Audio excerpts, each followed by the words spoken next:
कौवा एक छोटे से कारखाने में काम करता था। कालू की पत्नी टुनटुनी अक्सर उससे झगड़ा किया करती थी क्योंकि वो उसे कभी महंगे गिफ्ट नहीं दे पाता था। एक दिन कालू कौवा देर से घर लौटता है। इतनी देर तक कहाँ थे जी आप? आज तो आप मुझे फिल्म दिखाने के लिए ले जाने वाले थे। कब से मैं तैयार होकर बैठी हूँ, आपका इंतजार कर रही थी, लेकिन आपको तो पता ही नहीं इतनी रात का आ रही हो। तुमने कभी मुझे पत्नी होने का दर्जा नहीं दिया। अब जाओ यहाँ से, मैं तुमसे बात नहीं करूँगी। अरे टुनटुनी, केवल तुम ही बोलती रहोगी या मेरी भी बात सुनोगी? आज मेरे ऑफिस में मेरी नई बॉस आने वाली थी, उसी की स्वागत की तैयारियों में लगा था। तो जाओ कि नई बॉस के पास जाकर उसका स्वागत करो। यहाँ क्या करने आई हो? इतना कहकर टुनटुनी चिड़िया अपने कमरे में जाकर सो जाती है। अगले दिन टुनटुनी चिड़िया काफी देर तक सोई रहती है। टुनटुनी, अरे ओ टुनटुनी, कब तक सोई रहोगी? मुझे ऑफिस जाने के लिए देर हो रही है, जल्दी से मेरा नाश्ता रेडी करो। क्या कहा? तुम्हारा नाश्ता रेडी करूं? मैं तुम्हारी नौकरानी नहीं हूँ, तुम्हारी पत्नी हूँ। तुम्हें मेरी कोई परवाह नहीं तो मैं तुम्हारी परवाह क्यों करूँ? जाओ जाकर अपना नाश्ता खुद से बना लो। है भगवान, ये तूने कैसी पत्नी दे दी है मुझे, बात बात पर रूठ जाती है। लगता है आज मुझे भूखा ही कारखाने जाना पड़ेगा। कालू कौवा बिना नाश्ता किए ही ऑफिस चला जाता है। लंच टाइम में उसकी नई बॉस उसके पास आती है। अरे कालू, तुम यहाँ बैठी हो, लंच करने को नहीं जाना क्या? नहीं मैम, आज मेरा मन लंच करने का नहीं है। ऐसी क्या बात है? ऑफिस की कोई टेंशन है तो मुझे बताइए, मैं उसे दूर करने की कोशिश करूंगी। ऐसी कोई बात नहीं मैम। तो चलिए हम दोनों आज साथ में लंच करेंगे। ना चाहते हुए भी कालू कौवा लूसी के साथ लंच करने लगता है।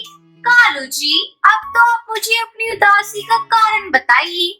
क्या बताऊं मैम, मेरी पत्नी बहुत लालची है, हर दिन नए नए डिमांड करती है। कल मैं उसे फिल्म दिखाने नहीं ले जा सका, जिसके चलते वो रूठ गई।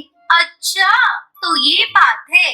इस तरह धीरे धीरे दिन गुजरने लगते हैं। एक दिन कालू कौवा ऑफिस में काम कर रहा था, तभी लूसी वहाँ आती है और अपने प्यार का इजहार करती है।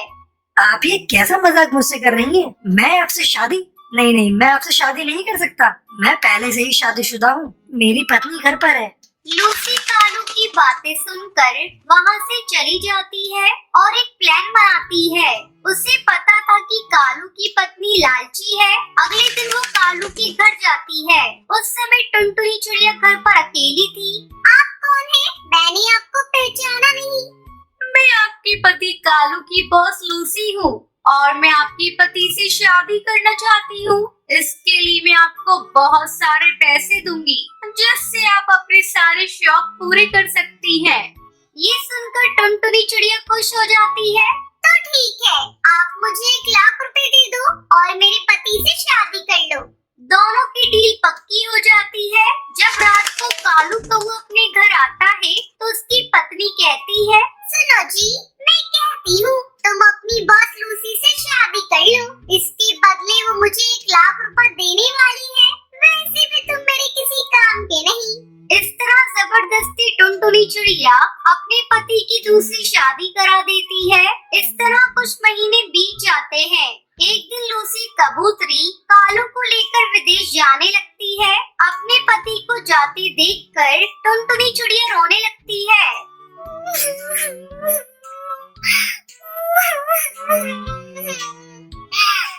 क्योंकि उसे अपनी गलती का एहसास हो चुका था। मुझे माफ कर दो कालू जी, मुझसे बहुत बड़ी गलती हो गई। तुम इस तरह मुझे छोड़कर मत जाओ, तुम्हारे बगैर मैं मर जाऊंगी। अब रोने से कोई फायदा नहीं टुनटुनी, तुम्हें तो पैसे चाहिए थे ना, तुम्हें मेरी कोई जरूरत नहीं। जाओ, इन रुपयों से अपने सारे शौक पूरे करो। अब मैं तुम्हारा पति नहीं, अब मैं लूसी का पति हूँ। कालू कौवा लूसी कबूतरी के साथ विदेश चला जाता है और टुनटुनी चिड़िया रोती रह जाती है। अगर आपको ये वीडियो पसंद आई हो तो लाइक और ऐसी कहानियाँ देखने के लिए मेरे चैनल को